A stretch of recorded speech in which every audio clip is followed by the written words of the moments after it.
Praise the lord. ఈ దిన దేవుని వాగ్దానము. నీవు కనులారా చూచుచుండగా భక్తిహీనులకు ప్రతిఫలము కలుగును. కీర్తనల గ్రంథము 91వ కీర్తన 8వ వచనము. ప్రభు వాగ్దానము గొప్పగాను ఆశ్చర్యముగాను ఉన్నది. ఆయన మనను కాపాడుటయే కాక మనకు విరోధముగా లేచువారికి తీర్పు తీర్చుచున్నాడు.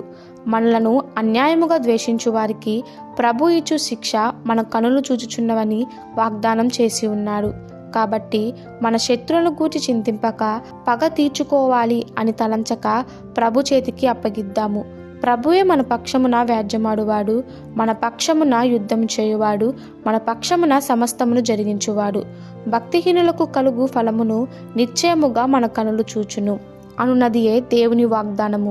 ఇశ్రాయేలీలు ఎర్ర సముద్రము దాటినప్పుడు ఐగుప్తీయులకు వారి సైన్యమును ఆ మార్గము గుండా వచ్చుటకు ప్రయత్నించిరి. దేవుడు అద్భుత కార్యము చేసెను.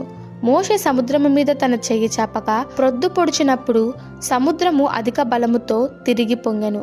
గనుక ఐగుప్తీయులు అది చూచి వెనుకకు పారిపోయిరి. అప్పుడు యెహోవా సముద్రము మధ్య ఐగుప్తీయులను నాశనం చేసెను. దేవుని బిడ్లారా, నేడు మనకు విరోధముగా భక్తిహీనులు లేచుచున్నారా? మనలను భయపెడుతున్నారా? అయితే కలవరపడవద్దు, దుష్టుల మీద మండిపడవద్దు. బైబిల్ ఇలాగు చెప్పుచున్నది, యెహోవా కొరకు కనిపెట్టుకుని ఉండుము. ఆయన మార్గమును అనుసరించి భూమిని స్వతంత్రించుకున్నట్లు ఆయన నిన్ను హెచ్చించును. ఈ దిన దేవుని వాగ్దానము మనందరి జీవితంలో నెరవేరులాగున ప్రభు కృప మనకి తోడై ఉండునుగాక. ఆమెన్. God bless you.